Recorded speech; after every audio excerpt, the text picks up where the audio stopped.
Selamat pagi.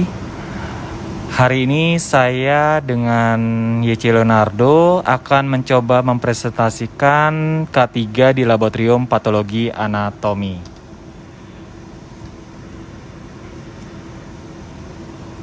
Adapun pengertian K3 adalah upaya untuk menciptakan tempat kerja yang aman, sehat, bebas dari pencemaran lingkungan, sehingga dapat mengurangi atau bebas dari kecelakaan kerja dan penyakit akibat kerja yang pada akhirnya dapat meningkatkan efisiensi dan produktivitas kerja.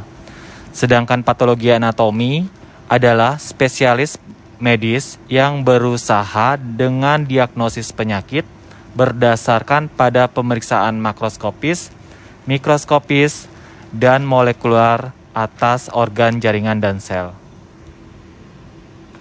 Sedangkan di Laboratorium Patologi Anatomi adalah tempat dilakukan kegiatan berupa menerima, mengelola, hingga mendiagnosis spesimen berupa sel atau jaringan yang berasal dari manusia ataupun hewan uji untuk keperluan pengobatan maupun penelitian. Adapun tujuan dari K3 adalah memberikan perlindungan terhadap tenaga kerja dari segala aspek yang berpotensi membahayakan di Laboratorium Patologi Anatomi, menambah pengetahuan tentang K3 dari masing-masing personil laboratorium, mengetahui alat perlindungan diri, APD yang lengkap, serta jaminan keselamatan kerja di laboratorium. Kegiatan K3 di lab histologi itu mencapai sekitar 40% dan pada laboratorium sitologi mencapai 7%.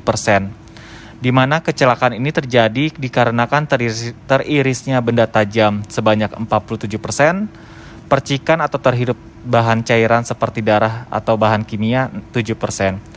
Dari keseluruhan kecelakaan di laboratorium, rumah sakit, 67% berasal dari kecelakaan yang melibatkan teknisi laboratorium kesehatan, 20% petugas, dan sisanya petugas lainnya.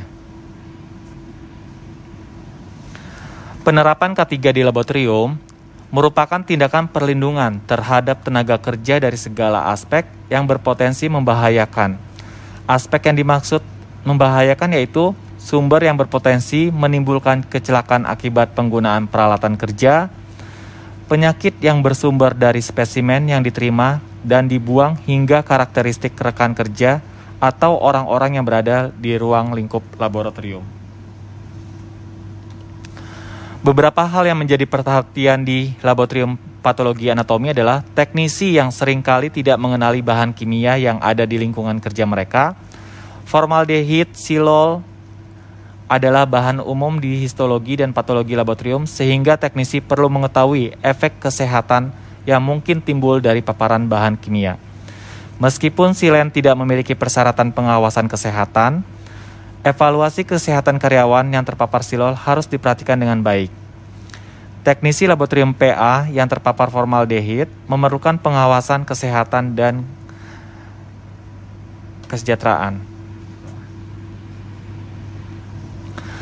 Tahap pelaksanaan implementasi K3 di laboratorium adalah pengetahuan tentang K3 dari masing-masing personil di laboratorium, kondisi laboratorium yang kondusif dan sesuai dengan standar minimum untuk bekerja di aman, penataan bahan kimia yang menjadi sumber bahan yang sering muncul, tersedianya alat pelindung diri APD yang lengkap. Tahap manajemen risiko dalam mencegah kecelakaan dan mencegah kesehatan petugas dalam bekerja ada beberapa tahapan yang harus diperhatikan, yaitu identifikasi dan evaluasi bahan bahaya, perencanaan minimal risiko. Sumber bahan bahaya yang ada di laboratorium adalah agen biologis, agen iritan, agen korosif, agen alergen, dan agen karsinogenik.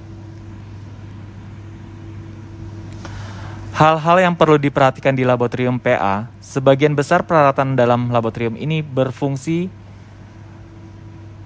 24x7 atau 6x24 jam. Sambungan listrik harus diperiksa ketika datang dan meninggalkan laboratorium setiap hari. Banyak bahan kimia yang mudah terbakar, maka perawatan harus dilakukan untuk menghindari bahaya kebakaran. Alat pemadam kebakaran harus selalu tersedia dan pastikan sumber api yang mungkin terjadi sehingga kecocokan antara pemadam dan sumber api tidak tertukar. Zat yang mudah terbakar seminimal mungkin digunakan di laboratorium. Zat seperti lilin, alkohol, silen, aseton harus disimpan di tempat yang terpisah dan hanya diambil ketika diperlukan. Beberapa bahan kimia bersifat karsinogenik atau berbahaya bagi kulit. Oleh karena itu, setiap kegiatan baik pematangan dan pewarnaan harus menggunakan APD berupa sarung tangan. Peraturan Umum Laboratorium PA yaitu tempat laboratorium, sanitasi dan staf fasilitas, bahaya listrik, fasilitas penyimpanan, penerangan, pencegahan kebakaran, pemanasan dan ventilasi, penyimpanan bahan mudah terbakar, alat pelindung diri, dan peralatan laboratorium.